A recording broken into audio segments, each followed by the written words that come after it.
Welcome into the Lucas and Lucas podcast alongside Lucas Frankel. As always, I'm Mike Lucas. Frank, you look a little older today than you did last time we recorded. One, it was your birthday, so happy belated. And two, I think you got some more gray hairs courtesy of the New York Yankees, who continue to find new demoralizing ways to lose games. Not just any games, though.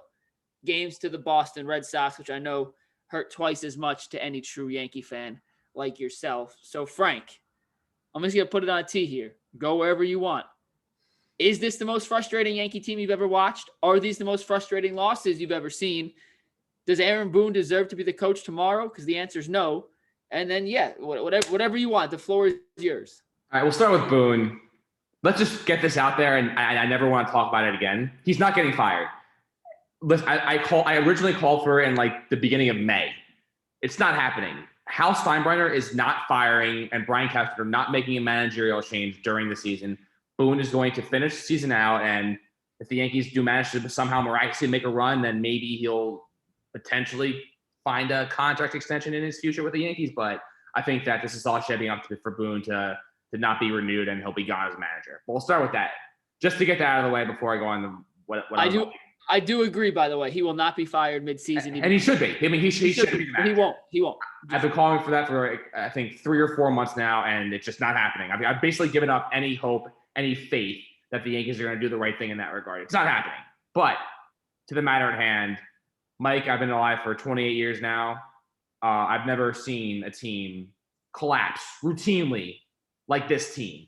I mean, I literally, there's a whole handful of games. It's not just like 1 or 2. It's like 4 or 5 that they've just inconceivable losses. The first one, obviously, the same day we met up in Boston, they led 8-4 in the top of the 9th inning and just blew the game against the Angels. Lost 10-8. I mean, just absolutely inexplicable. A game that should have been called after 4.5 innings because of rain. They resumed it at like midnight. Didn't end until 2 a.m. I sit through that garbage. That was inconceivable. Then obviously the one that will live with me for the rest of my life, up 7-2 in the bottom of the 9th inning against the Astros on the last game before the All-Star break. They lose 8-7 in a walk-off fashion on the Jose Altuve walk-off home run. I will never forget that as long as I live. That was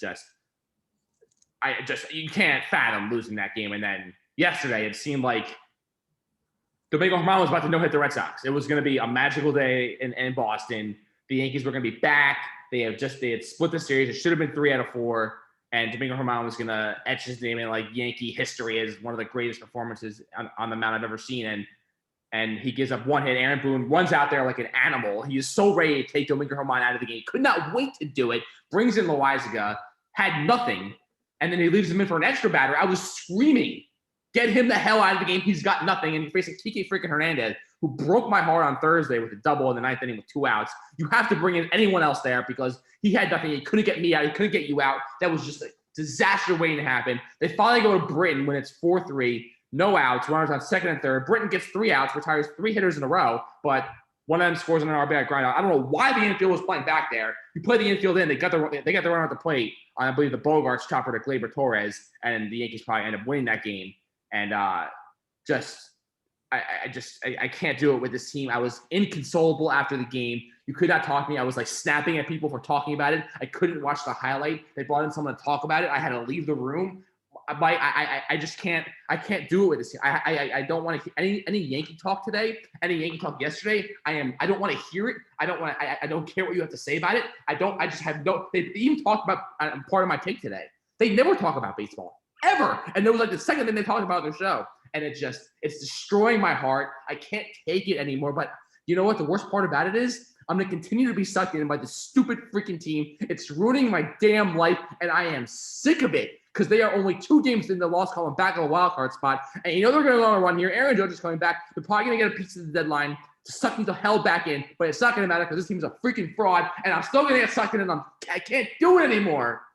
I will keep this short then so we can move on to some other things that you may be more willing to talk about. But you called it, and I was wrong. The Altuve walk-off right before the All-Star break, I said, you know what, they got some momentum. And you said, no, they needed that game to solidify their spot, and it was going to be a precursor for what's to come. And if only we knew what the precursor was actually alluding to, which was these demoralizing bullpen losses. And it's just crazy to me in a sense that the bullpen for a while has been a strength of the Yankees. That has been their bread and butter. You get to the 7th inning, and at one point you had Britton, Ottavino, and Chapman, and it was game over. And now, and obviously, pieces move. Ottavino's on Boston. Britton came in, pitched. Chapman isn't the same. But that was their strong suit of their team. And now they can't seem to get 3 outs in any situation. It's not like Kiki Hernandez is Mookie Betts. He's a guy he may as well be. But it's a guy you expect your closer to be able to get at, and it's just demoralizing. The best thing that ever happened to me was moving to Texas and getting away from the Yankees, because I have not had to sit through and watch some of these losses because they would absolutely crush my soul. And I'm not surprised that you berate people at work for bringing up the Yankees after a loss like that. That's very on brand for you. But this team isn't good. At the end of the day, they're not very good. They're not constructed well. They don't have a lineup that can compete with the top teams in the AL. They don't have a pitching staff or a bullpen that is consistent enough to win 3 playoff series. So I have no faith. They're going to go on a run. They are. They're going to get right back in the thick of things. They'll probably make the playoffs, but I have no faith whatsoever that this team can compete for a World Series title at all. At all. And major changes have to come this offseason. It's whatever's happening, it is just not. It's not good. And listen, unless they have the benchmark where I feel comfortable with the Yankees now is they have to lead by at least 8 runs before I could relax. Anything less than that, I'm going to be on the edge of my seat, holding my breath that they'll miraculously hold on for the win.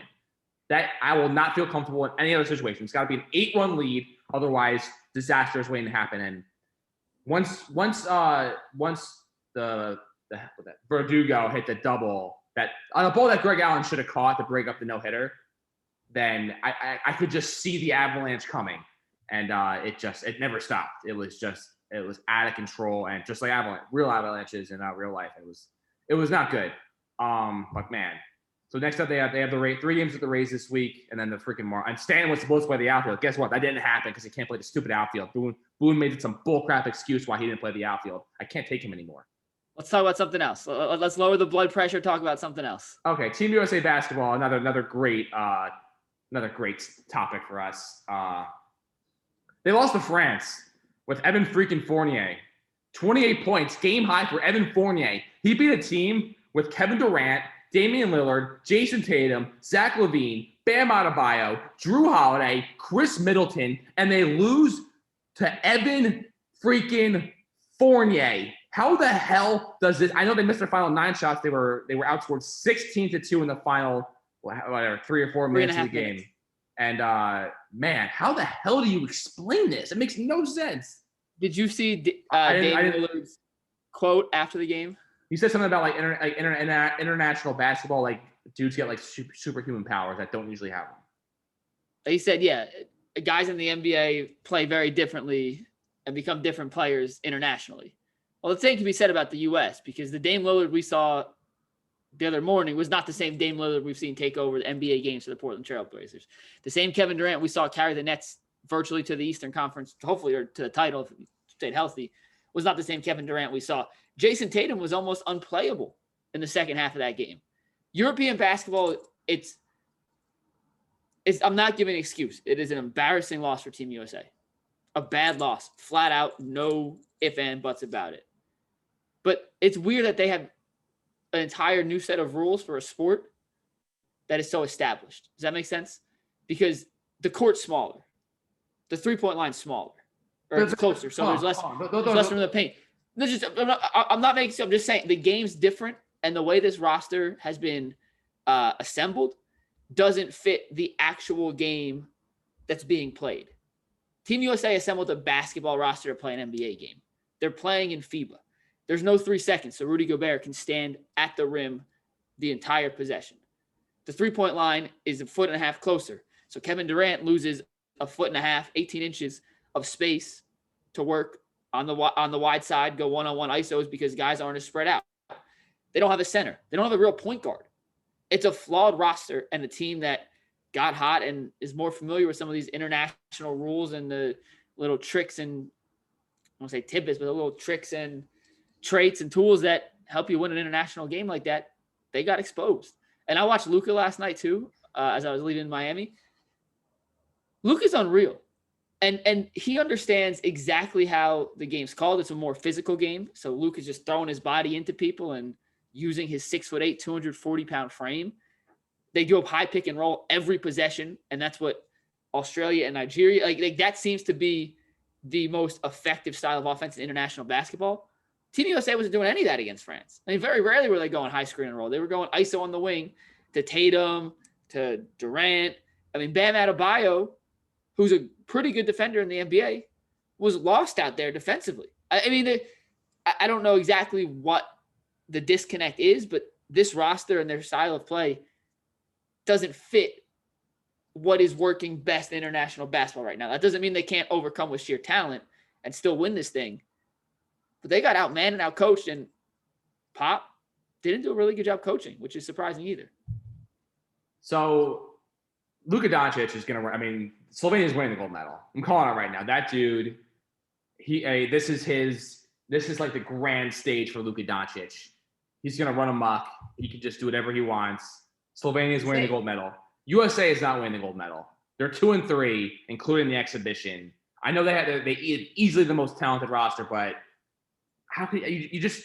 I don't know what. Like I said, I have no idea what it is. I mean, you're blaming some it's a different style of play, but like I'm not blaming the rule. I'm not blaming the different. I'm just saying this roster was constructed to play NBA basketball. So who's all right? So all right. So all right. So like a guy like LaMelo Ball would be an unbelievable. They don't have they need a point guard. They need someone who can go high pick and roll. And this is not what Durant can, but it's not what he's great at. Dame Lillard is a great scorer up the high pick and roll. He's not a great. Well, he's a good passer, just doesn't pass a lot.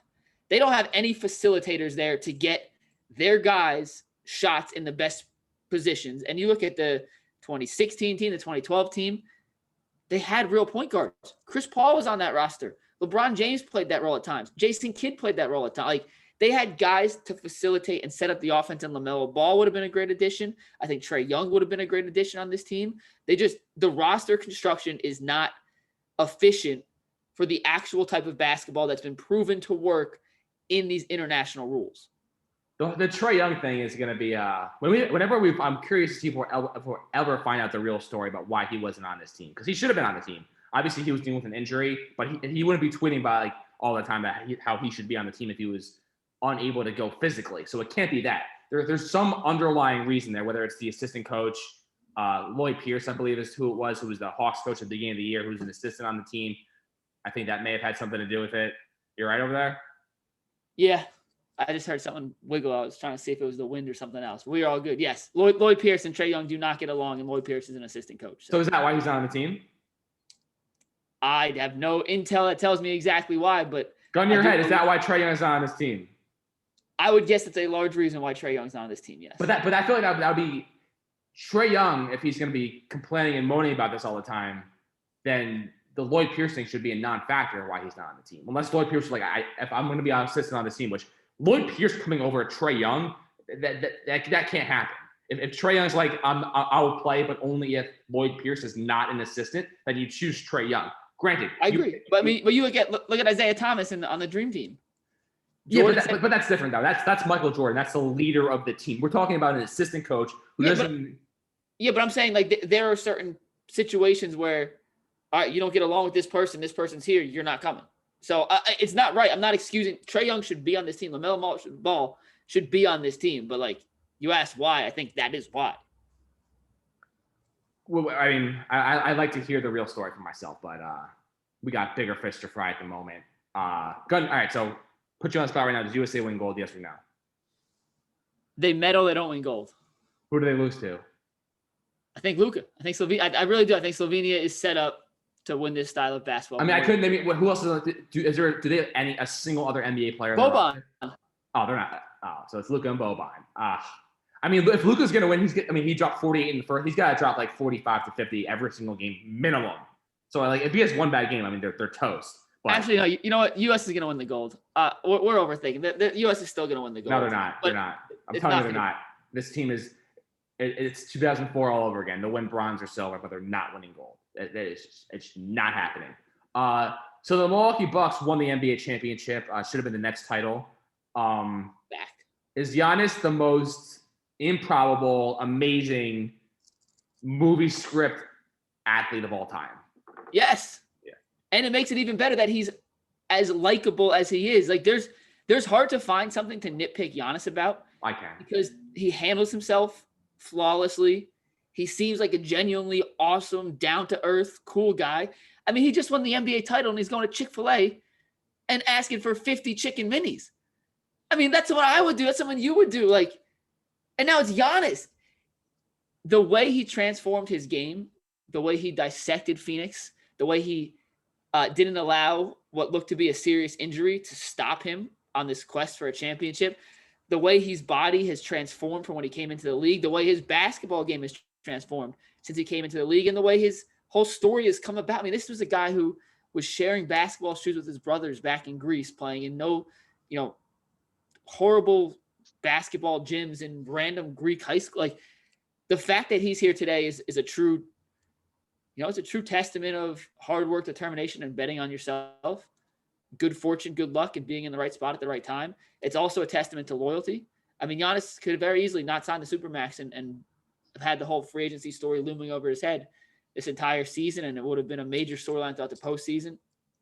I am obviously crushed that the Nets didn't win the title because they were the best team in the league this year, and they should have beat the Bucks. But if the Nets weren't going to win it, I'm kind of happy the Bucks did. I don't think they were the best team in the league. I don't think they were the second best team. I don't think they were the third best team in the league this year.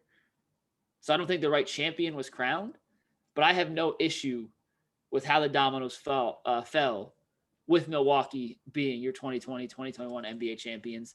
And Giannis deserves every last ounce of praise, credit, and honors he gets. I still think he's a little below Durant and as far as the best player in the league goes, but Giannis, he's a top 3 player in the league. What he brings offensively and defensively is unmatched. His size and athleticism is something that comes around once in a generation. He may not ever be able to really shoot, but he proved he doesn't ever have to really shoot to be a dominant player on the biggest stage in basketball. I'm almost at the point where I do think that he might be the best player in basketball over Durant, only because I think if you give Giannis the ball, he puts his head down, he drives to the basket. You can't. I mean, it is completely and utterly unstoppable. There is zero defense for it. When he gets ahead of steam, it is over. And Durant, the thing with Durant, like you saw, like in the playoffs, like he tried driving and sometimes it works, sometimes it doesn't. He got blocked by Brook. That wouldn't have happened if it was Giannis. If Giannis was driving in that moment, he does not get blocked by Brook Lopez. But if he gets fouled though, the free throw shooting is an issue. Right. And that is one thing you do have to take into consideration when you look at 2 players who are of the elitist elite. We're nitpicking little things because they are that good. Like, it's not a knock. They are 2 of the 3, if not the 2 best players in the league right now. So if I'm ranking, what are the most unstoppable moves from a player in the NBA right now? Number 1 is Giannis driving to the basket. That used to be LeBron. LeBron in 2007 through 2017, LeBron driving to the basket, it was over. He could do whatever he wanted, whenever he wanted. Now Giannis is almost, I think, in my opinion, almost reached that level. He drives, he's going to score, and there's nothing me, any defender in the NBA can do about it. It's just, I'm telling you, that is the most unstoppable move in the league. Number 2 is Kevin Durant's mid-range. But then again, it's the percentages of you scoring are much higher when you're driving to the basket, dunking, you're shooting a layup. So that's where I stand on that. No, I agree. I don't know if you could call driving a move. Like, Kevin Durant. When Giannis drives, he's going to score. And end of conversation. It's a lock. Well, we've seen, you look last year when they played Miami, quote unquote, built the wall. They tried to do it. Giannis had games this postseason where But he figured it out, though. You referenced last year, he's the new player now. That's what I'm getting to. Giannis has developed offensively to the point where you could build a wall and he has moves to get around the wall. He could literally Euro step, no pun intended, around guys. He could dunk from the freaking foul line. I mean, he's never going to be LeBron. He's never going to be Durant. I don't think he'll ever be able to shoot. And we've heard the comparisons that he's more like Shaq than anything else. He's not like anyone. Giannis is a one of one. Giannis is a unicorn in the sense where what he can do is something we've never seen anyone in the NBA ever do to the level he does it on both ends of the court. A tweet that I'm stealing. I don't know who tweeted it, but when he blocked DeAndre Jordan on that last second, Ayton, you mean? Ayton on that last second alley-oop, Giannis guarded the alley and the oop in one play. He guarded the driver, Devin Booker, threw up the lob, turned around, got a hand up and blocked 8. Like he's a unicorn. He's one of one. And I don't think we'll ever see a guy like Giannis again, who has the strength to bulldoze guys, the finesse to Euro step around them. He doesn't have the touch yet. That's the one part of his game that still has to develop, and it may never develop, and he doesn't really need it to develop to be the best player in the league. But that's the one area to go. Other than that, I mean, the dude is a 9.5 out of 10 on everything else in basketball. Unbelievable. So let's call it what it is. So Giannis and the Bucks this year, every break they could have possibly had, they got. So they had the Nets decimated by injury, completely decimated. Joel Embiid and the Sixers completely fell on their faces. LeBron and AD got hurt. Lakers off the map. Kawhi Leonard tore his ACL. I mean, everything they could have imagined possible. So they got every break imaginable, won the title. Have to give him credit for being the last team standing. Over under a half a championship for Giannis the rest of his career. Under. He never wins again. He's only 26 years old. I think the safe bet's to go with the over, because like you said, what would the odds be? So you think a half is a fair number? Or it's really hard to win a championship in the NBA. Like it's really, really hard. And you look at I think Giannis isn't like I said, an elite player, an absolutely elite player. But when you look at, hold on, my dad's calling. All right. When you look at the list of champions over the last 20 years, like the only times it hasn't been like a team that you expect is when there's been catastrophic injuries. Kawhi with the Raptors. Klay Thompson goes down. Kevin Durant goes down. That opens the door for Toronto to win a championship. This year, you just mentioned the litany of injuries that allowed Giannis to win. Giannis doesn't win this championship if Kevin Durant, if Kyrie Irving and James Harden don't get hurt. He doesn't win the championship if LeBron and Anthony Davis are healthy in the West. Everything has to fall right for a team, because I don't think the Bucks are that good. Like in all honesty, obviously they won the title. They're not bad.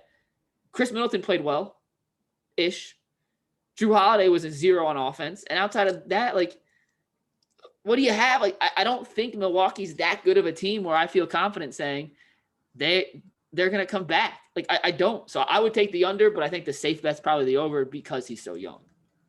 So last point here on the Bucks. Here's how I remember their season. And this is not fair. This is illogical, but I'm biased. So here's how I'll look at it. Should have lost in the second round. And Coach No. Giannis stuck his foot under Kyrie when he was landing. And it was a dirty move. It was a dirty play. And if that play doesn't happen, then that's when the championship. And that's how I will remember the Milwaukee Bucks championship run. As great as Giannis was, as great a season as they had, I will remember this season as the season that Giannis stuck his foot under Kyrie and took him out of the playoffs. And it is not fair. It is not right. I admit it is illogical. I don't care. That's how I look at this season for the Bucks. I agree. The Nets are the best team in the league this year. You do agree. The Nets I don't think he did it intentionally, but the Nets were the best team in the league this year. And had they not suffered catastrophic injuries to 2 of their 3 best players, they would have easily beaten the Bucks. Coach Budenholzer would have been fired, and we'd be looking at Giannis potentially reevaluating his future. Like I said, Milwaukee had every break fall their way for them to win this championship, and good for them. But that doesn't happen every year. That is it's just not plausible to expect that year after year. Did you see Space Jam 2? I have not yet. You have not yet? Wow. I've been I was in Alabama for SEC Media Days. I was in Dallas for Big 12 Media Days. I got back. I went to Miami this week. I've been on the road. I go to Hawaii on Wednesday. So been on the road. You're all over the map here. Wow. I had all my vacation days before August 15th. So it just kind of worked out like that. All right. I did see it. I mean, I've heard enough. Give me your quick review. It was exactly what I thought it would be. It was corny. LeBron's acting was not great. And it's for little kids. It's not for people our age. It's not for adults. It's for kids that are 5 and 6 in kindergarten, first grade that want to see cartoons. That's all. That's what it was. If you were expecting an Academy Award-winning Oscar Best Picture film, then you came to the wrong place. Better actor, LeBron or MJ? Oh, MJ, easily. Okay. There were things that like bothered me. Like I laughed a couple times. Like it's not a terrible movie. It's like if I were to give it on a scale like a grade, I'd give probably like a C or C minus. But It's made for kids, though. I mean, it's made for kids. People who are trying to it's you're not the audience they're making it for. The people who are on Twitter saying stuff. Skip Bayless tweeting out like MJ defeats LeBron again. It's just like, to get over yourself. But whatever. I can't get worked up about a movie like that. Last thing before we go is the whole madness in college football. Texas, Oklahoma plotting to move. I'm right in the middle of this too, brother. I'm right in the middle of this. Here I'll give my quick thoughts, and then you'll have the floor here to wrap us up. For me, it's just like, I mean, just call it the college football super conference. Put all the best teams in there. The college football super league, to take it from soccer, and just have all the best teams in college football in that conference: Alabama, Clemson, LSU, Texas, Oklahoma, Notre Dame, Ohio State. Screw Michigan, they don't belong in there. But just give me I'm so sick of the whole realignment. Just give me just name it the league every year. Sprinkle in like Alabama against Ohio State week 1, Texas against Clemson week 1. Like, who cares? I'm so college football used to be great in the sense that like it was all these geographical rivalries, but now you have Texas, which is in the middle of the country, playing a team in like Alabama. Like, it doesn't add up in my mind. Just the name SEC is so outdated. It's not the Southeastern Conference. That is not true anymore. And listen, I don't, in the grand scheme of things, like, it's not going to affect my day-to-day life.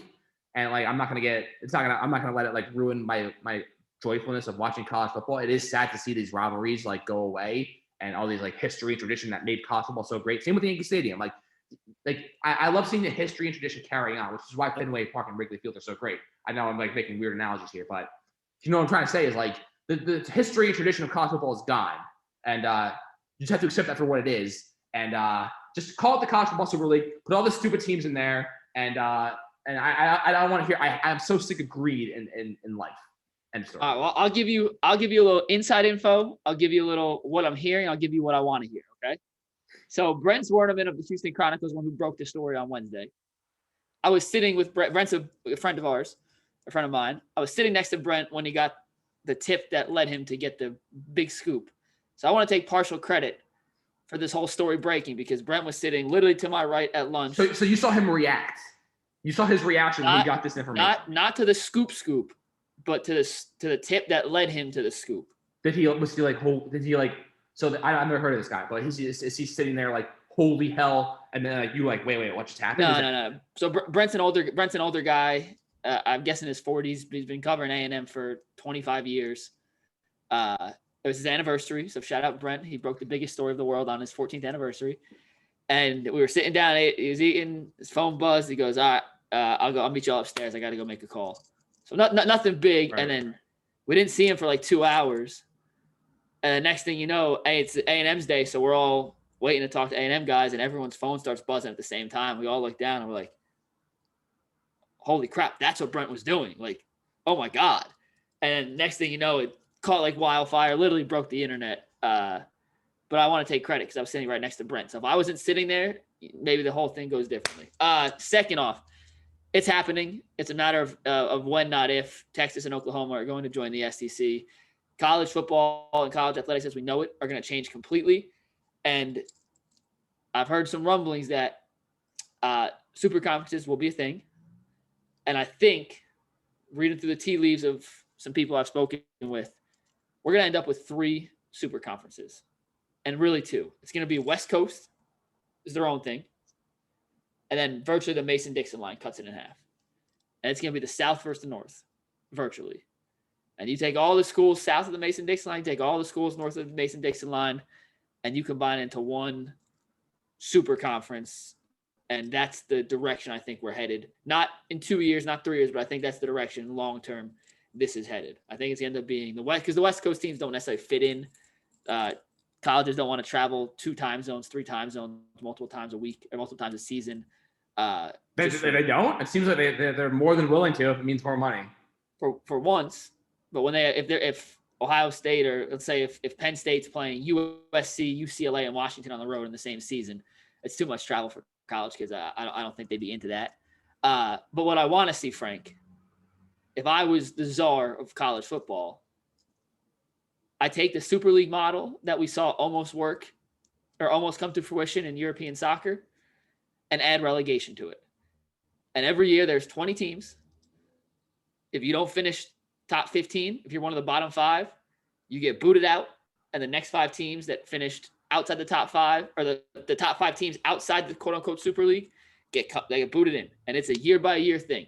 It keeps recruiting at a maximum, or recruiting intensity. It keeps every game is meaningful, because even if you're not in championship contention per se, you're fighting to stay in that Super League where the TV contracts are bigger. You make more money. You get to host bigger games. You know, we have Ohio State coming to A&M, as opposed to if A&M fell out, you have A&M hosting like Tulsa. That's the method I want to see. Maybe 20 is too small, maybe 25, and then the next 5, however you want to do it numbers wise.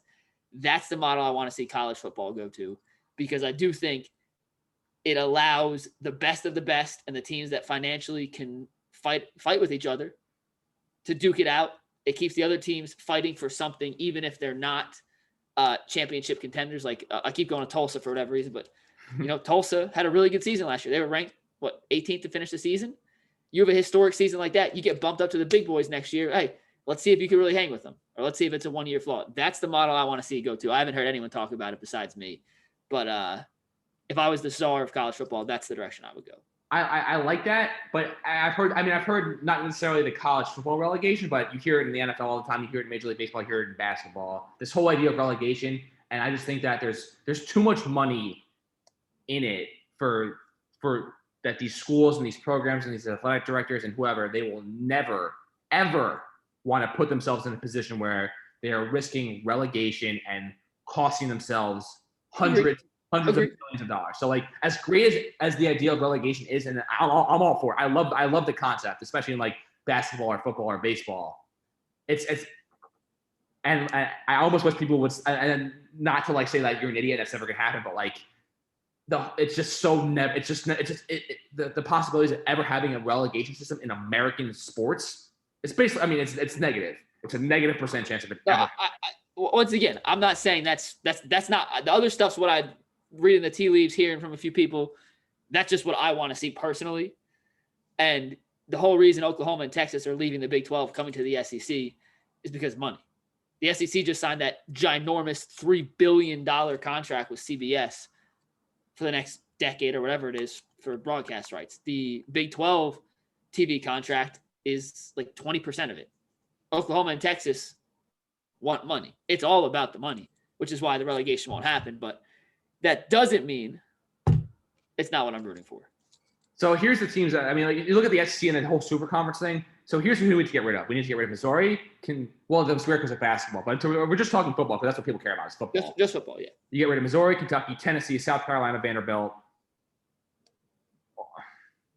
I have a hard time like kicking out Ole Miss, Arkansas, and Mississippi. All those schools have had like decent years and good history, but definitely Missouri, Kentucky, Tennessee, South Carolina, Vanderbilt all do not belong in this so-called powerhouse conference that we know of. Yes. Tennessee fans, if they get a hold of this, are going to kill you. They're going to absolutely destroy you. If they put up or shut up. Be relevant for once. I know they were like 2-0 last year, and they finished like 2-9. So be better than that.